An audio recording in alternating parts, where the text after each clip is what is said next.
All right, and we'll give another minute here for people to trickle in. And in the meanwhile, I did have a fairly amusing story to share. As many of you know, we had a volleyball tournament last weekend. My son was in. He's a para beach volleyball player. So they play on sand, and it's 3-on-3, and it's not an Olympic sport, but it's an international sport. So it's an international tournament. And so all the players are missing various limbs. My son is an amputee. He lost his right leg when he was 16 to cancer. And then, you know, so it's a whole community of people who are missing various body parts or have some other difficulty they're dealing with. When we first started Abram's cancer journey, we ran into an organization called Stumps Are Us. Oh my gosh. and they're really great, actually. They're not about self-pity at all. They're more about celebrating the fact that they're alive. So it was very cool. But anyway, Abram had a very successful tournament. For those of you who don't know, his team actually took the gold medal. So we got a big gold medal, and he got paid some money to do it. So it was pretty exciting for us to see that. But we went over, we were watching the girls, and I was sitting next to one of Abram's teammates, and there was this long rally, and they had this really good thing happening, and he shouts out, "Let's give them all a hand." Most of them are missing their hands. I didn't even get it at first. And he said, "I'm allowed to say that because Abram's teammate is missing a hand." So, so anyway, I laughed for it took me a minute to get the joke, you know. he was very funny about it. And anyway, every time I think of that, I laugh. Even we had our retreat yesterday morning, and in the middle of the meditation, I thought of that situation. I almost burst out laughing in the meditation. But anyway, that's my amusing story from the weekend, which was quite a fun tournament for us. And it's really a beautiful community too. They just have a really nice rapport with each other, and there's a possibility that the beach para volleyball will be in the 2028 Olympics, which is in LA. So they've officially requested to include it in the Olympics. So we'll see if that comes together. But all right. So I think Panduranga is going to start us off. We have a very talented musical architect, and he offered to play a little music for us to get this started. I don't know what you're going to play, whatever you would like, but why don't you go ahead? Okay, can I suggest that everybody mute unless you're going to talk? Oh, I'd like to sing along with you if you don't mind. Okay, great. No, everybody can sing along. I'm kidding. Oh. I'm muting.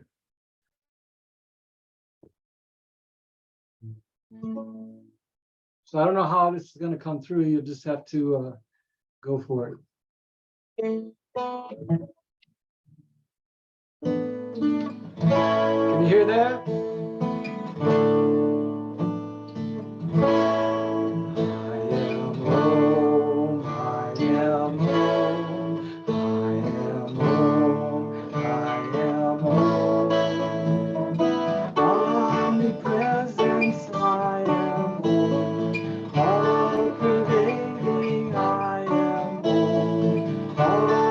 Blessed I am, oh,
let's give him all a hand. A muted hand. You can have thank two. you, JT. That was wonderful. So thanks for being here today. Good to see you, Mark. Haven't seen you in a while. I wanted to say just a couple of things before we're going to launch into a meeting led by Panduranga, just about our multifamily buildings and the floor plans, and answer any questions people have about it. Yogananda had this idea of what he called simple living and high thinking. And I think for most of us, when you hear that concept of simple living, it resonates somehow. You know, it's like we intuitively know there's something valuable there. There's a desire to have our lives be simple and deep and uncluttered. And I think part of the intent of this community is for us to try to put intention into kind of right-sizing our lifestyle. We kind of run away with a lot of different things in the material world, and one of them is we kind of do what everybody else does. You know, build a big house, and you feel like everybody's got to build a big house. We tend to move in a herd, you know, and we tend to also want to impress each other with the way we live, you know, and in the long run, these are not sustainable approaches to living. We really want to live from inside out. We want to live from our own unique center, our own source, and it can be hard to express that in a world that may or may not have many examples of it. So I just wanted to put that out there, that simple living and high thinking, which is to say to optimize the really valuable things in your life, the deeper things, the knowing yourself, the having deep friendships, the cultivating wisdom, cultivating spiritual practice. All these things are not widely practiced in our world, and so our attempt at designing these houses is to provide a wide diversity of opportunity for people to right-size their lifestyle. And which is to say, we have everything from single-family homes that could be quite large, if that's appropriate for you, down to very small micro units.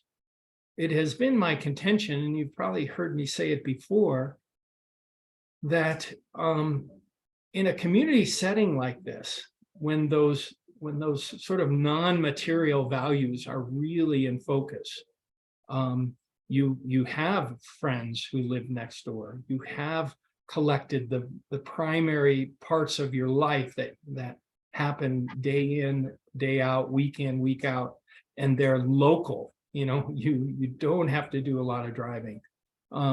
You have a place to meditate. You have a place to gather with friends. You have a place to exercise and play, and all these things. My contention has been that you can live more simply. You may not need 3,500 square feet of heated space wrapped around you, you know, so I'm just throwing that out there for people to try it on and think about these designs in this context, you know, of a community that's really trying to meet a lot of those needs as a group, as a tribe, as a community. So that's my little preamble, and then I'm going to hand off to Panduranga, who has the ability to share a screen, so we can look at things. But go ahead, JT. I'll hand it to you, and you can launch from here. Okay, first, let me just ask you quickly, which ones do you want me to focus on the most? I would say let's start with a big picture. Let's look at, once you pull up the site plan and start with the large picture. And I think we so people can sort of get that in there, you know, what the gamut is, which, like I said, is everything from larger single-family homes to 450 square foot condos, including some of these townhomes get as large as 2,500 square feet, if I'm not mistaken. Okay, we're seeing your screen, but we aren't seeing any plans yet. You don't see the site plan? No, we don't. We're Okay, looking then I at your email, it looks like. Okay, I shared the wrong screen then. Well, wait, I want to see what you got in your email. Yeah. Let's see. Oh, he's got Lake Louise pictures. Tell me if that is better. No, Still no, no. we're still seeing your email. Why don't you go back and start again? This happens to me frequently too. Let me close that. Yeah, and while you're doing that, I think the best format would be to give you the quick overview on all the multifamily products. And we'll look at where the single family is also on the site plan, and just go through them briefly. And then let's let people ask questions, because I think this is a real time. They've got your Yep. attention, and we'll let the questions direct the conversation from there. So maybe, you know, take 10 or 15 minutes to give us the overview. Then we can go from there. Why? This is really bizarre. We do this all the time. Yeah, hit share screen, and then it's gonna work. And actually I could do it if I had to. So what are you seeing now? The big black hole. Oh my gosh. Michael, just real quick, when this is recorded, is it recorded video as well as audio or only audio? Video as well. Okay. Yeah. Got it. Okay, we got it. You got it now? We can see the site plan now. Okay. Great. And in case you're interested and don't know, you can minimize the faces on the screen to see more of the site plan if you wish to. So Yeah, on my screen, I've got them on two different screens, so interesting. put your cursor. Let's see if we can find your cursor. Oh, we see it. You're on Plum Street. Yep. Okay, everybody. Where are the faces? Anyway. Well, I don't think it matters right now. Okay. Yeah. Okay. We can see the site plan and the cursor, and I've minimized my faces just because I want to see the site plan. So Okay. All right. So as a general overview, let me just say north is to the left. You see the north arrow down here. So north is to the left and south is to the right. So if we start saying north, south, east, west, you can kind of get into that. So just in the biggest picture of all these yellow ones on the north side on the left, these are all single family houses. So we are extending this existing roadway here to be able to put those in, and then we're building Plum Street along here. So then off Plum Street, we're developing several clusters of homes that all relate to each other. And so if you come from the east and go west on Plum Street, you come to this first cluster here, and you can see, I'm going to zoom in.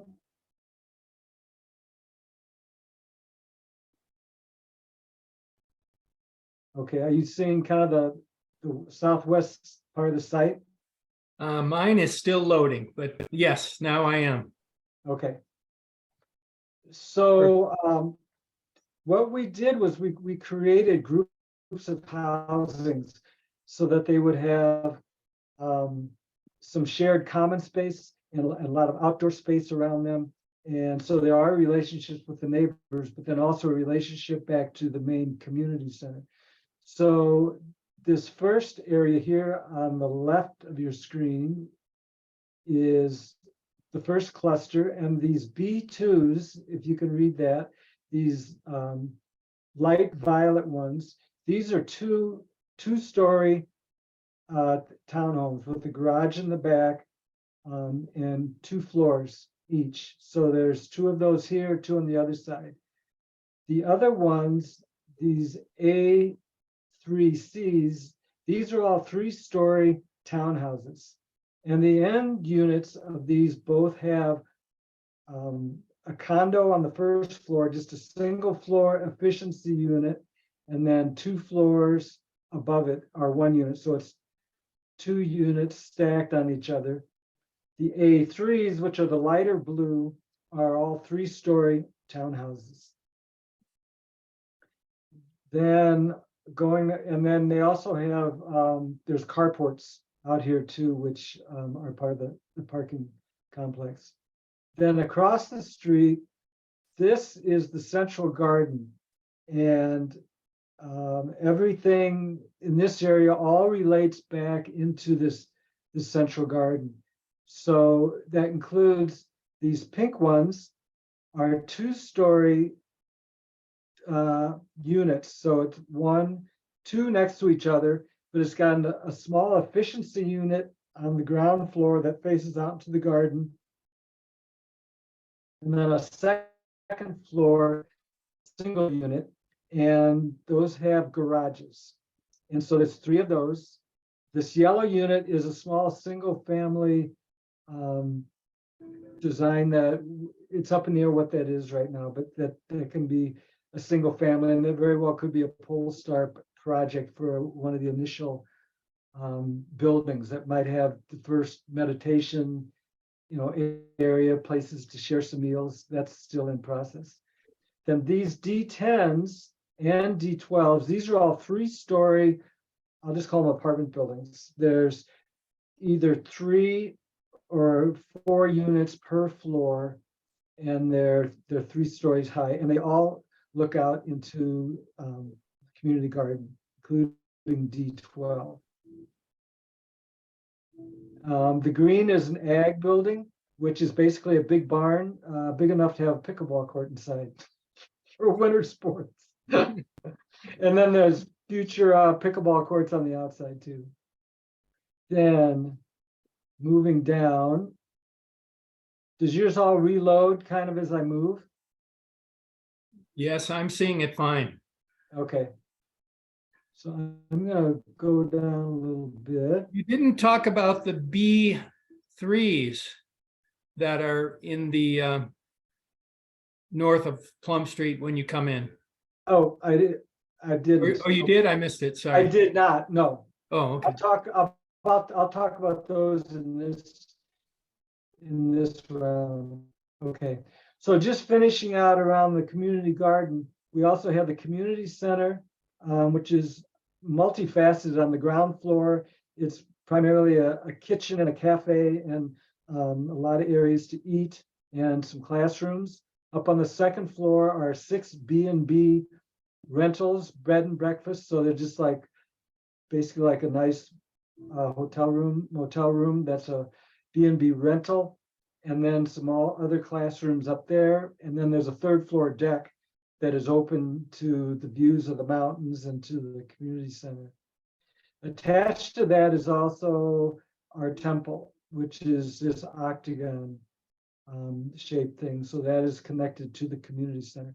Adjacent to that is the group home wellness center, which it has 8 residential units in it for elderly people that want to live in a more group home situation. Initially, it won't be like a certified care center. That could very well come down the road, but initially it'll be a group home with people living there, but we can certainly are able to have hired help and caregivers come in and help with that. So I'm going to go back across Plum where we first started. And I'm going to look at this cluster here. Can you all see my cursor going around? Yes. It's by the C2s, 4 C2s, and these B2Cs. Okay, the B2T and the B3, if it's got a 3, it means it's 3-story. So this is 4 units in a row. The ones on the outside that are light pink are 2-story townhouses. The two in the middle are 3-story townhouses. And they all have private garages.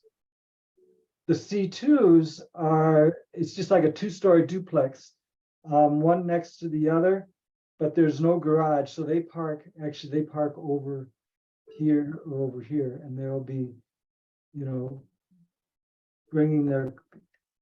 coming from their cars into their units. So those are the C2s. And then next to them is also more B2s, which is simply a 2-story, it's a duplex, 2-story duplex. Across the street,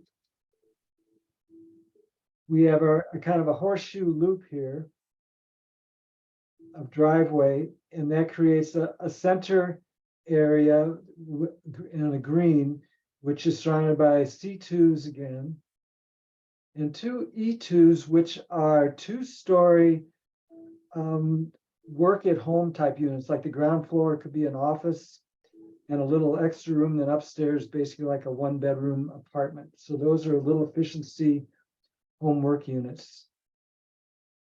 This side of the green, we have B2s, B3s, and B2Cs. So anything with the C means it's got a condo. So if you see a C, that means the first floor is simply a single unit efficiency unit, and then the second floor above it is one full unit. So this has 4 of those condo units, and then a 3-story B unit in the middle. And again, they have garages. So any unit that's backed up against the driveway has a garage underneath it. Then moving to the north, we've already gone through all these kind of units, but again, we got more B2s. And then at this cluster, we've got B2s, and they're facing out into the green area here between the units. And then we have an A3, and this is 6 units in a row of 3-story townhouses. So the outside units on all of these A3 townhouses are always condo. And so they have windows on 3 sides, which works well for the small units on the ground floor. We couldn't put a single floor unit. We could, but in the other ones, but they wouldn't have much light. So that's why all the single-story condo units are on the outside of the building. And that's true on the other side of Plum also. The other thing I wanted to see if I can share with you. I'll mention while you're looking for that Yeah. we've worked hard to try to make pedestrian walkways and positive outdoor space and private and semi-private outdoor space, and then cluster common space part of the designs. So in all of these units, there's access to some significant amount of those features, access to the trails, access to outdoor space, access to gardening, near your home, oh, thank you. Yeah, there you go. Are you seeing my perspective? We sure are. Okay. I love the balloons. So just to say, as what Michael was just saying, this is the first cluster that I showed you in off of Plum. So Plum Street is kind of behind us, so we're standing on Plum looking kind of to the northeast. So this unit, this is a B2 unit, so it's a duplex. So this is a B unit, a 2-story B unit, and next to it is a 2-story B unit. So each of these units have a covered entryway, and then they have a deck, a covered deck on the outside. This is an A unit. So it's a 3-story unit. So the outside units, since this is only 3 across, both this unit and this unit have a single floor, 1-floor condominium on here, and then a 2-story unit above it. And the one in the middle is a 3-story townhouse. So that kind of describes that.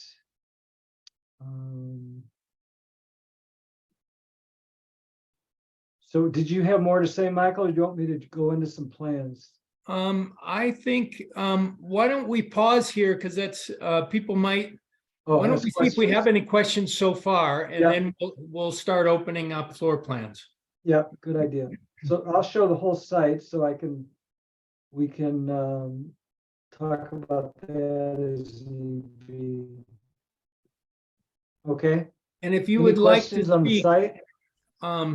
yeah, just unmute yourself and have at it. If there's any questions so far, and then we'll go on to floor plans after this. I have a question. Okay, fire away. Well, I have two. One involves, I'm a, I have to visualize things. I have to, and kinesthetically as well, like how will I be walking here, there, etc. So part of considering what unit is best is, I mean, if I get something with a garage, then that's a no-brainer. But if I don't, then how do we decide where people park? How is that thought of? Or is it just first come, first serve? Well, it's gonna be, I don't know if the word assigned is right, but each building has parking that's related to it and that's assigned to it.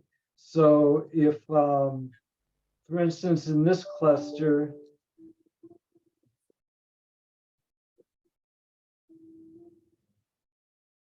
can you see my cursor here? This Mm, cluster of A3s, the A3s over here on the left. right. Yes, we see it. Okay, all their parking's right here. So if you're here, you would park right here, or if you get a get a carport, you'd be parked right here, and then you would come, and actually the entries are on the front. So that's the parking assigned for this. The parking for this A3 group is right here. So they're adjacent. Okay. The D parking units are, this D10 is assigned down here and to the north. This D10 shares some of that, but also there's parking down here for it. And it kind of just walks that way around. The A3s usually have parking, like all these A3s have parking right outside them. The same thing with these A3s. And we will assign them. We'll assign them, so this parking spot goes with this unit. I think that's, Okay. I think that's probably the easiest way to do it. And the units that definitely have the furthest walk are the C2 units, because the C2s do not have garages. These C2s are actually fairly close to here, but these, I mean, this is not that far to walk, but it is not right outside your door. Where do the C2s park? These are going to be parking here. I don't see your For cursor. this one, and this is good. I don't. Yeah, move it a little closer, a little slower, JT, because it's maybe not keeping up. Oh, there you go. Can you see it now, Laura? I see the C2 buildings. I don't see his cursor where he's don't- indicating. Park it on the Well- C2 there. Can you see the C2? I see your cursor now. Okay, Okay. there you go. Okay, so the parking for this would be here. Okay. Or So here. move that cursor slow, because it's probably slow speed. So Okay. don't move it too fast. I think it might help. Basically, the parking for that is either side of the two B2Ts, just up from it. So there's 2 on one side and 2 on the other. Okay. Okay. Can you see those 4 spaces? 2 on the right here Yes. and 2 on the left. Okay, because the B2Ts, they all have garages. Is These that all what- have garages, yes. I see. Okay. And the same thing when I go back to the other C2s that are to the left and down from that. Hmm. Okay, they would have parking out, they would come in through here and have parking out here or at the end of the street. And the parking on the street is for guests. So there's parking all along the street, and that's for guest parking, And it's also available, you know, right? so Yep. there's a fair bit of parking. The other thing that I don't know how much has been emphasized is we are looking at car sharing and having a fleet of electric car vehicles that will be in the community that you can virtually just sign up for on your, on your smartphone and go take a car and go use it and bring it back. So there's going to be units that are throughout the community that are like that. So there'll be units like that in every cluster. You see this little EV that's where my cursor is. Let me see. So there's charging stations spread around. Yeah. And then Stephanie, I think you had a question. Thank you. Yeah. The end units that have the small c, the condominium, what you're calling condominium on the bottom, and then 2-story Yes. townhouse above, is that all one unit for one group of people, or are they 2 separate units? They're 2 separate units. That's why we call it a condominium, because there's separate ownership between the first floor and the upper 2 floors. Perfect. That's helpful. Thank you. And in case you're curious, a townhome is necessarily the ground and the sky. An actual townhome actually goes from the bottom floor all the way through the ceiling and into the sky. When you buy a townhome, you own that. But a condominium can be anything that you describe as a condominium. But necessarily, if you divide something horizontally, you're going to have a condominium, because it can't be a townhome because it doesn't go up to the sky. Okay. So in case you're interested, there's a little technicality there. But okay, any other questions before we dive into Mark? Go ahead. Yeah, this might not be under the scope of today's topic, so let me know if it's not. I'm just curious for those shared like duplexes and townhomes, given that they have shared walls and roofs, if there's going to be like an HOA that covers exterior maintenance, or if that's going to be dependent on the building you're in, or how that will work. There is going to be an HOA, and it will, we're working on those documents. So yeah, so it is a collaborative thing. The essential, just very briefly, essential idea is that the nonprofit will own the common areas and have a long-term service agreement with the HOA. And that's sort of the governmental dynamic, And I believe, isn't the thought the HOA is going to deal with the exterior of the buildings? Is that correct? That is the thought. It makes a lot of sense, because you can't really do just your own roof if it's connected to somebody else's. So yeah. But yes, good question. Anyone else with questions? Well, Okay. Go ahead. let's. What- Oh, Mr. Mark, Michael. Ryan. Yeah, go ahead, Ryan. Yeah, Well, Brenda. one of my questions is there going to be passive or solar energy, passive solar or active solar energy in the homes? There will be both. A lot of the homes are designed, all the A3s are designed with solar panels that are actually shading devices for the second floor decks. And they're also oriented exactly north-south. So all the units are designed It's not good. to get as much light into them as we can. You know, with the townhomes, it's a challenge, but you'll see when we look at all the floor plans, they all have a lot of glass in the living areas that are facing south, but we're also dealing with shading to make them work passive solarly the most we can. But then we will have active solar panels in the community.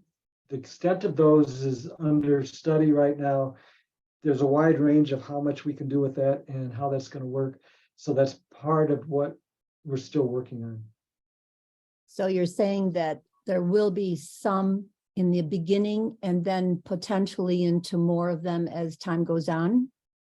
Is that what you're saying? Are you talking about the active solar? Yes.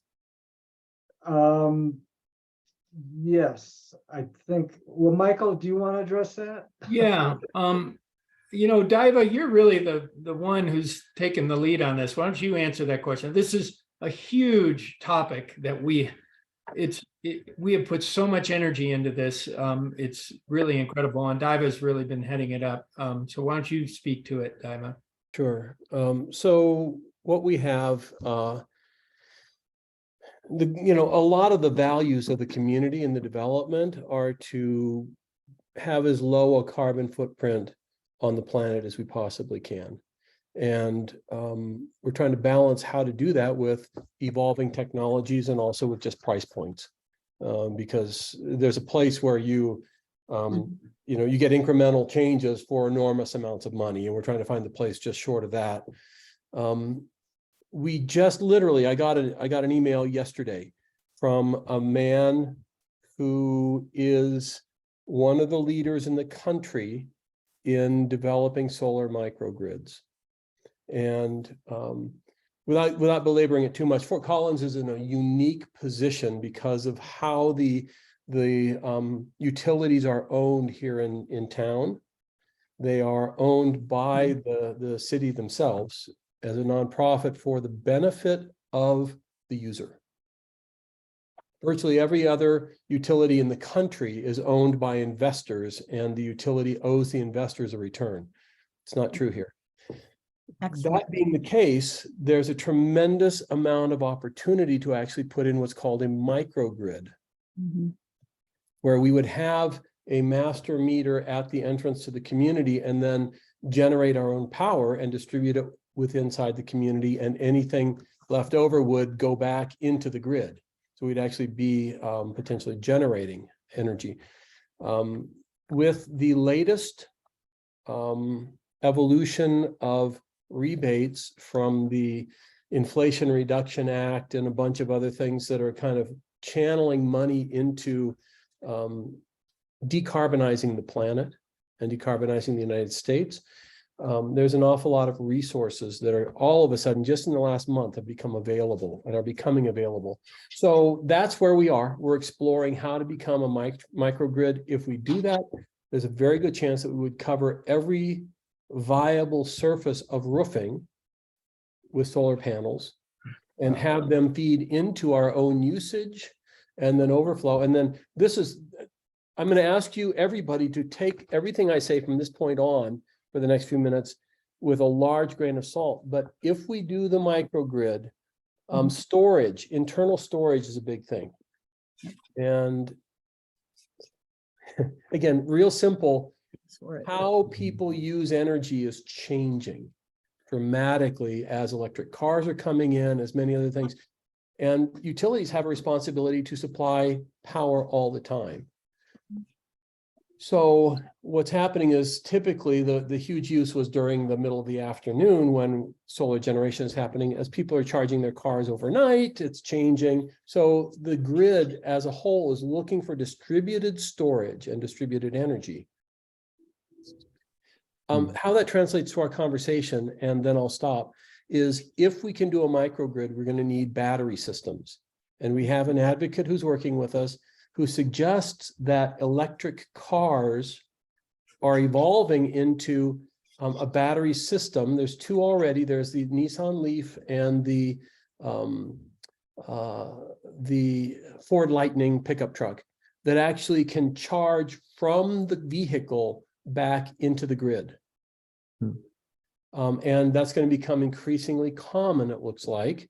So the thought is, since we're trying to have a car cooperative, an automotive cooperative, that maybe what we do is we work with Nissan to purchase a collection of the Nissan Leaf vehicles and make those available for people to use instead of owning a car, but then to use them as the battery backup when they're not being used as a car. They would be charging at one of the stations. The stations would then, when utility rates go up and needs go up, they could be used to actually channel that extra energy back into the grid and help sustain the grid, and also maybe be economically viable. So those are some of the things we're looking at. So the short answer to your question is, we are doing everything in our power to do everything in our power. Thank you for that. And the other question following up that is there space on the property designated for buildings to appropriately hold all the network of batteries, et cetera, that needs to run this entire community? I mean, that sounds like a gigantic building and space that is needed to accommodate that. Yeah, without belaboring all the details, the short answer is it's in process. The vehicles, if they become a part of the pattern, take a lot of the load off of having to have things inside of buildings. You wouldn't have Tesla firewalls or battery walls, for example. The vehicles would serve that purpose. We have charging stations already distributed around the community, and would probably increase the number of charging stations. So that would help, again, reduce the amount of infrastructure footprint.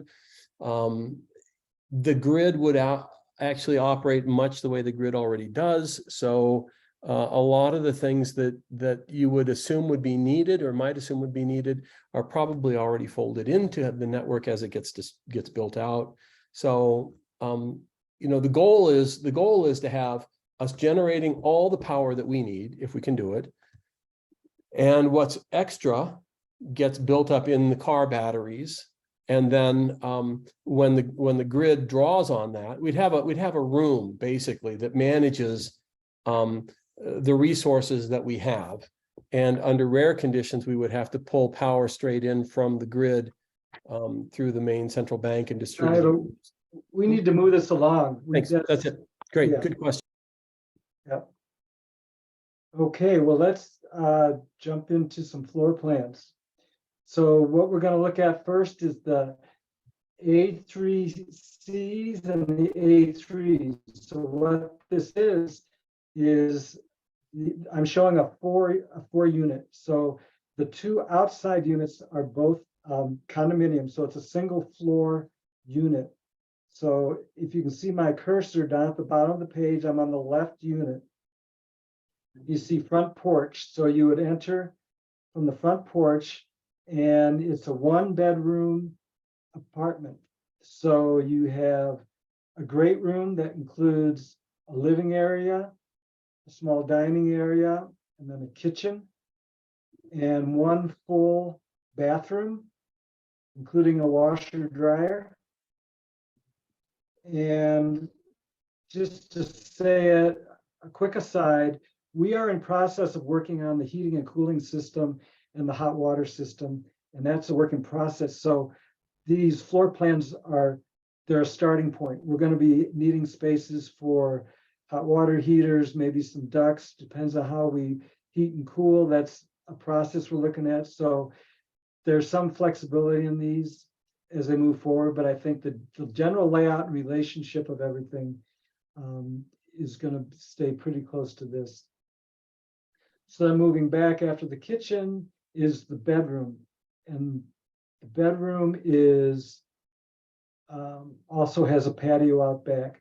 So on these units, these condo units, the reason we put them on the outside of the building is so they could have light, as much light as they can, because they're just a single floor. So you can see there's a window off the kitchen, window off the great room, and a large window up front. Then I'm just gonna go through this unit quick and then I'll answer questions about it. Then if you live on the second 2 floors, you would come in, your entry is also here on the ground floor, and you would come upstairs to, and I'll show you the second floors in a bit. So that's what this is. This is the entry for the second floor unit is right here. The other 2 units in the middle are it's the first floor of the townhouse. So it's got a covered entry. So the roof covers this whole front porch. So you have outdoor place to sit that's covered. You also have a small yard in front. And then you have large windows at the front. And then a door, and then the same thing, we got a family room, a small kitchen area down. This is actually just a wet bar on the first floor.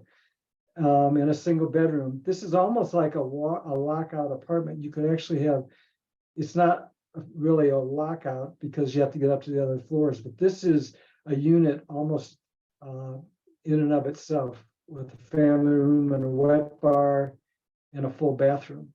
And then this is the stair that goes upstairs. So this is the second floor of the unit. So I'm going to go back to the one on the left. So now we are in a 2-story situation for one unit. So this is above the AC. So the second floor is on the left here. So you come up the stair, you come up into a full kitchen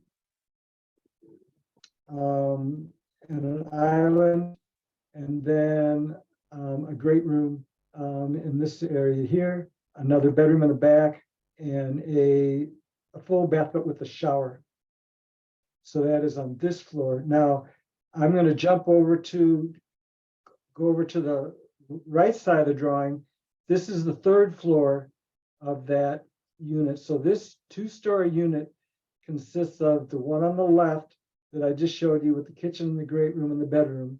And then on the right, where it says A3C again, is the 3rd floor. So on the 3rd floor, you come up the stairs, you have a bedroom up on the sheet, bedroom number 2, okay, and then which has its own private bathroom. And then you have more of what we'd call a master suite on the south side. As it's got a larger bedroom, walk-in closet, and a full bath. So when you look at these 2-floor units, it's virtually 3-bedroom, 3-bath unit. Okay. Then I'm going to come back to the second floor of the A3s. So these are the townhomes. So I'm looking in the 2 middle floors. So you come up from the downstairs where we had a family room and a wet bar. Then you come up to the kitchen and a great room with dining area, a bedroom, and just a powder room on this floor. And then you would come up to the 3rd floor of the A3s. You would land here. And again, there's a bedroom on the upper side that has access to a full bathroom, and then a full bathroom for the master suite on the south side. The second floor of all these units have a full deck, and these are partially covered by solar panels, so there's some shading on this deck. So that is the A3 units. So let me open this up. Panduranga, do you want to just, can you flash to the artist rendering you last showed us, just to get people to sort of lock it in? Yeah. A little bit? And Panduranga guys or Michael, are these floor plans on the Polestar Village website that we They could? sure are. If you scroll to the bottom of the page on the Polestar Village website, Yes. you see an interactive map, and they're actually embedded in the interactive map. There's also a link that has files where they're all just in a file, so you can. So the file that I'm showing you, it's a single PDF file with every single floor plan, every single elevation on it. And where are the files located in the Polestar Village website, please? Same spot. Scroll to the bottom of the website, Yes. the homepage, polestarvillage.com. And you'll see interactive map, and you'll also see floor plan files Very or good. something Floor like plan that. I files. forget what it's called. Thank you. You bet. So just to say it, so the unit we just looked at was this unit, except it's a 4 unit. It's actually the unit next to it. But just to say it, so the condo unit was on the bottom, and then the 2-floor unit up, and then this is a 3-story townhouse. So actually,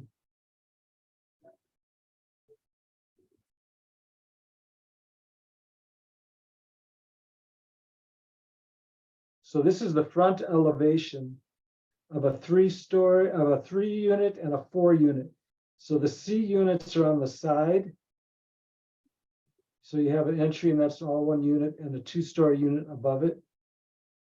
Where this unit is a townhouse 3-story unit. And this is the solar panels. That's a shading device.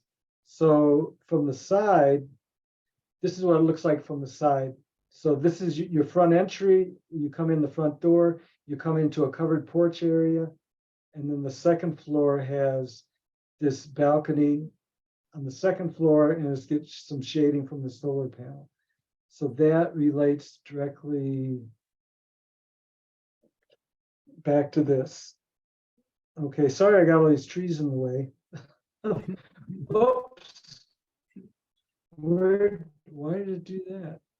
Huh. Let me get There's rid of nothing that. to show here. Okay. So are you back to seeing the elevations? We are. Yes, thank Okay. you. So let me go back to the floor plans and open it up for questions. I know it's a lot to take in, but anybody? Is there any provision for handicap going up and down stairs? Every apartment, every unit that is on the ground floor is completely accessible. Every unit that is on the ground floor, there's not a single step. You can get from your car to the unit without a single step if you're on a ground floor. If you're in a townhouse, the front entry is also accessible, but obviously there's no elevators and there's no way to get to the other floor. Every unit that is on the ground floor is completely accessible. Thank you. Yep. They do have various schemes for getting people upstairs these days, you know. So there is probably some potential there for somebody who wanted to deal with that. But our big goal with creating all these condominiums and over and unders was to create as many units as we could with a floor plan and a single floor that actually can accommodate 1 person or a couple. I don't know if Michael, if you got the numbers in front of you, but I that don't, might be no. something at some point. So as far as the square footage of these units, the first floor, which is the A3C, which is a single unit, is 716 square feet of living space. And then there's a entry porch of 118 square feet and a little patio out back, another 130 for another 35 square feet. The second floor unit, the second and third floor above that unit is 1,675 square feet. And the 3-story townhouses are almost 2,200 square feet of living space.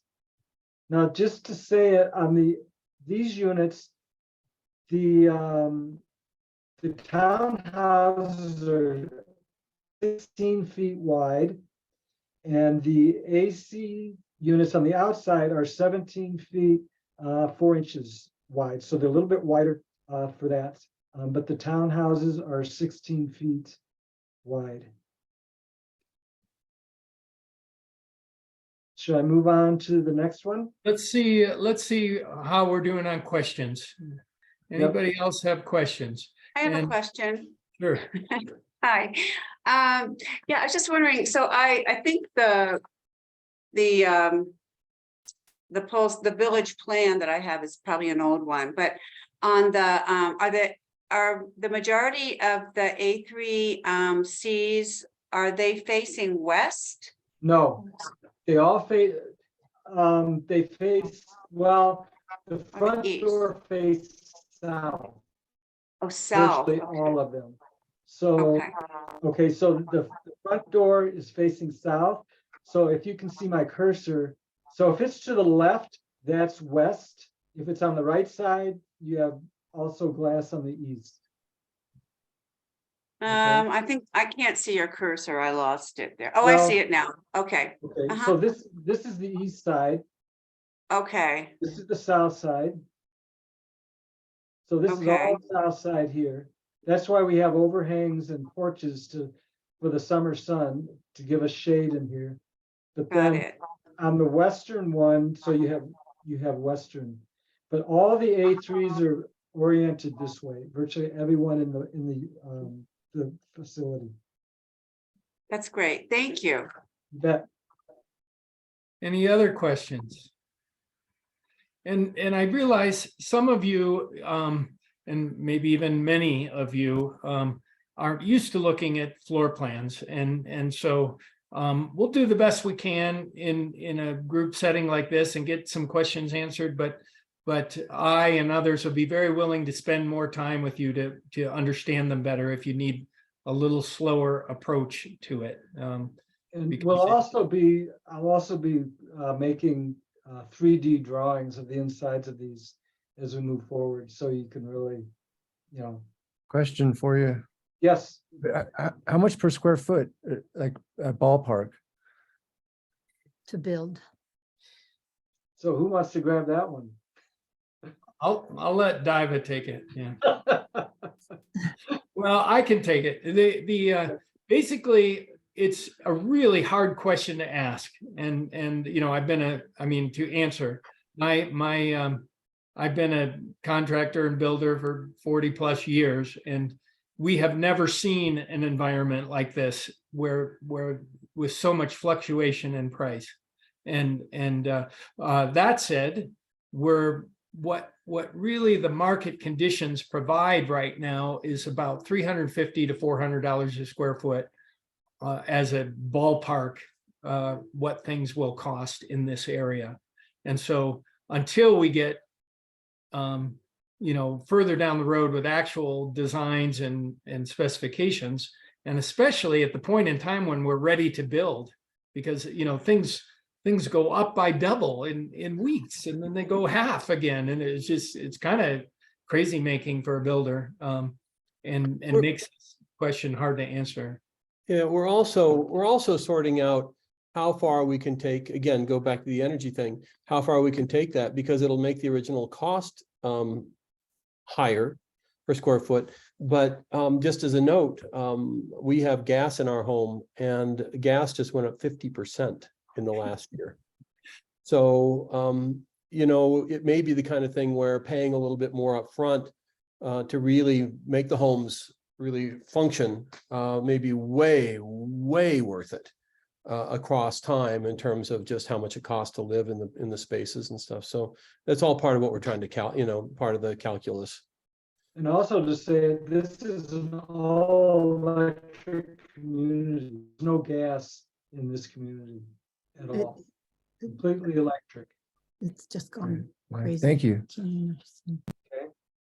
a great question. No, good one. Anyone else?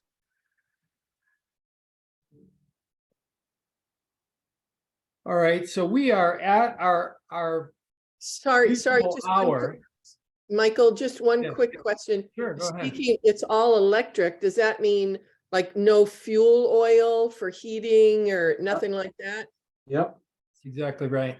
Okay, And yeah, and it's been a revolution in recent years with the heat pumps and how efficient they've gotten. And and the ability to generate power through the sun, coming together with that, it's amazing how efficient we can live now without having to burn fossil fuels. You know, All electric. yeah, Wow. yeah, Okay. yeah.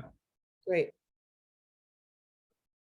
All right, so we usually try to keep these meetings to an hour. I will give people a graceful moment to exit if you would like to just depart, but also I think we're willing to go on for those who would like to go on and you know, look at more floor plans or answer more questions.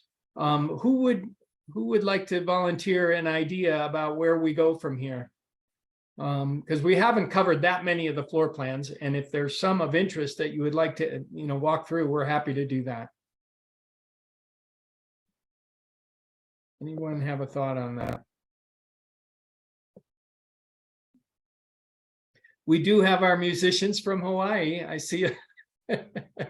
I had to pull them in off the beach.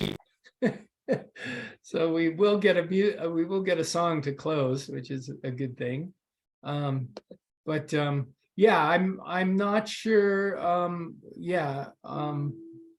How helpful was that last walkthrough on the floor plan? Should we do one more unit like that just to give a little sense of it?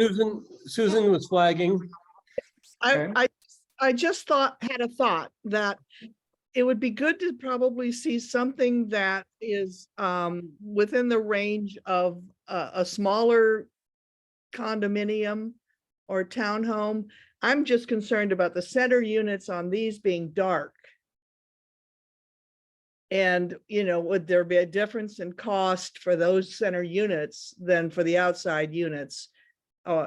Would more people want to have more light if those are more available than these larger ones? I would say that is a factor, and it is definitely one of the difficult things to solve in townhomes. It's also why we made our multifamily apartments fourplexes on each story. So the apartment buildings, the D10s and the D12s, are 4 units stacked 3 high, basically. In some cases, 10 total for the building, but for that exact reason that I think that would be more light in. I think that's something we could look at real quickly. I think if we were going to pick one other thing to look at, that would be the thing to look at. But to answer your question while he's pulling that up, Susan, I think that is a cost factor. I think because that is, you know, a common design difficulty with they call them shotgun townhomes. You know, they're long and skinny, and the light is on 2 ends, and you could wish for more, for sure. And not all of them will have it, you know. Yep, and just to say on all those, we have a large amount of glass on the living room and on the bedroom end too, but the window sizes are like they're like 8 by, I think they're like 8 by 5 or 8 by 6, and a lot of them have sliding glass doors. So it's as much glass as we could get on those ends. So they will have a lot of light and as much as we can. So And also a deck. I find even if it's 45 degrees, I can go tuck into the corner of my deck and sit in the sun, you know, and it really makes a difference. well, let me jump into this D10 because this kind of answers that question. What we did, this is a 3-story apartment building. I'll just call it that. Okay. Each unit is a single unit. They're all right around 570 square feet. Okay. So, and they all have light coming from at least 2 sides, if not 3 sides. So that's why it kind of has this shape. If you look up at the upper left. Okay, we aren't seeing it. Yeah. Okay. At least I'm not. Yeah. You're not seeing it? No, we're just seeing you. Am I You're missing? seeing my face? No, I see the plan. Okay, I must have the wrong view. I'm glad. Yeah, I see it too. It's Okay, I got the there. wrong thing. The D10 Okay, I'm with you now. Sorry. Yeah. Okay. D10 ground floor, right? Yep. Okay, so each of these, there's 4 units on the ground floor. Like I was saying, each one's about 570 square feet.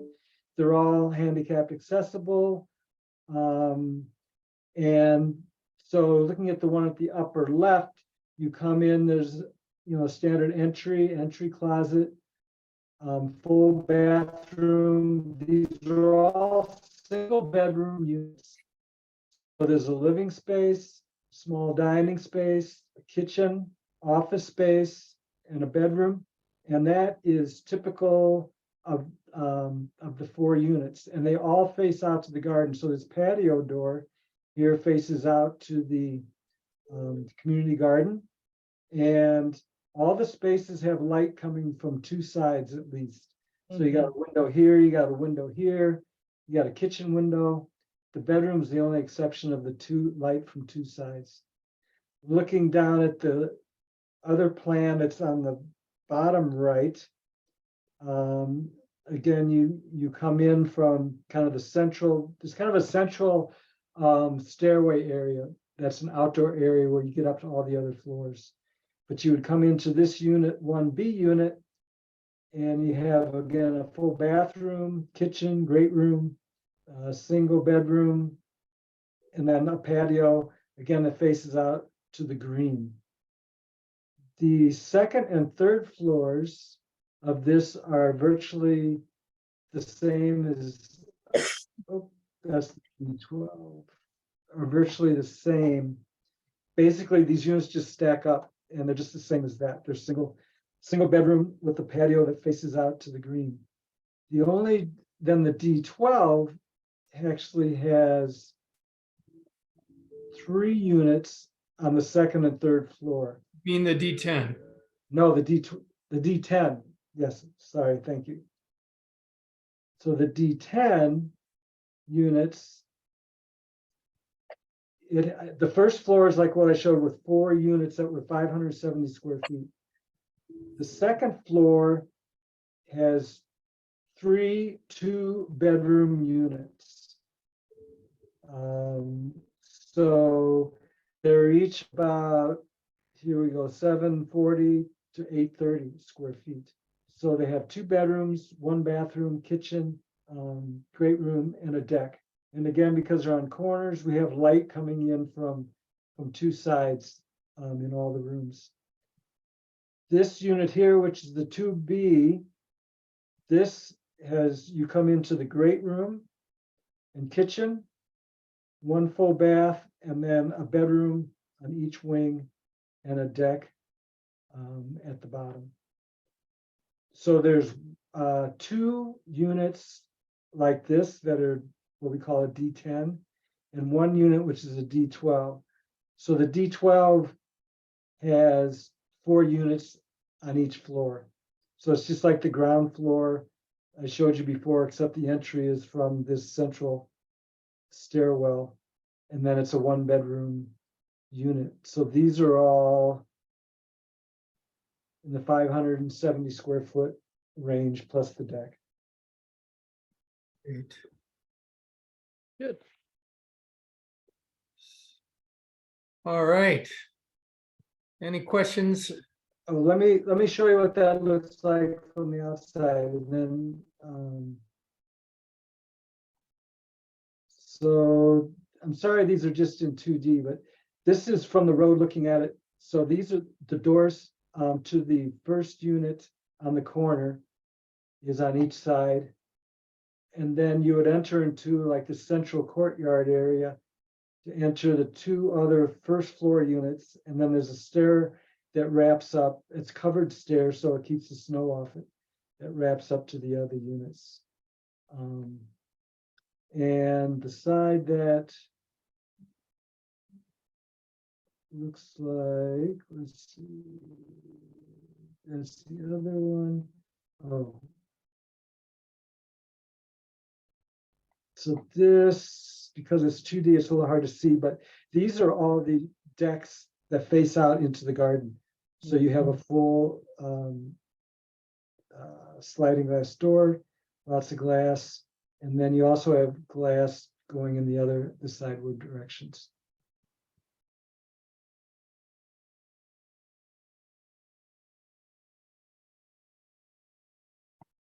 Okay.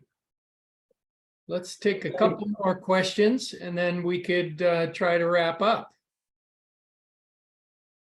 Anyone?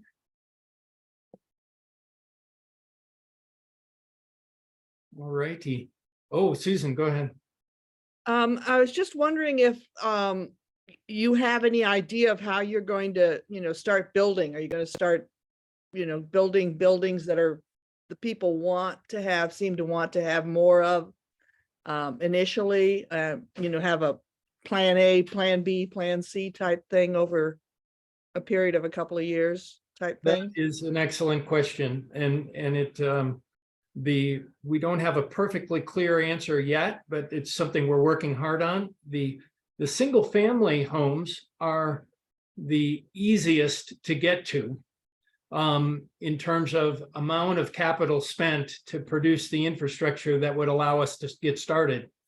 And so what we're looking for is what's the next phase that's sort of the low hanging fruit. And you are right, we won't be able to get to them all at once. So we're working on that. And very possibly somebody who wants to, ultimately be in a different spot could move into what's been built earlier on. And this is especially true in the case of those units that are purchased by the real estate investment trust or the tenants in common group. And that would allow us a lot of flexibility to do that. So that is one of the possibilities. It also, that collaborative model of home ownership is flexible long-term, which is really nice too. You have a number of different products that you're part owner of, and you can actually upgrade, downgrade, sideways, whatever makes sense over time. So, but yeah, that is a good question. And we are working hard on it. In the times we're in where money is so expensive right now, we have to really pick our infrastructure bite in the right way, so we don't end up with too much carrying of interest for too long. So that's part of the art of this, first couple of years, is to get that right. And we are. I think also one thing I think we're focusing on is thinking that we would probably be starting in the area of the community center, the community gardens, around that is the first, focal point potentially, because there's a lot in that area, a lot of different kind of housing within that side of the site. So that remains to be seen, but. No, good point. So, yeah, and I'll just say briefly, things are going well. We had a big submittal, and I'll tell more about this next week. We are doing our normal meeting next Sunday. That's just it'll be more of a Christmas party, I think. But I will give a brief update on the development, and it's going well. We got our second submittal received from the city some weeks ago, and we got their comments back, and couple of them were kind of onerous, we thought, and our planners did too, but we have worked our way through them, and we're basically tracking for our third submittal to go in late January, and we expect that to be the last one. We expect that to be done with the city process, the sort of back and forth with the planning there. So that's real encouraging right now. And then this Sunday, Vina, is the party on Sunday at, when is it? December 18th. Sunday, December 18th. Sunday, December 18th. Thank you. So I will give a little more of an update on how the plan is going, and then we'll also just have some time for music, time to hang out and visit. If you want to bring something, please do, a song or a poem or anything you would like. We would love to see you next week and share the holiday cheer with you.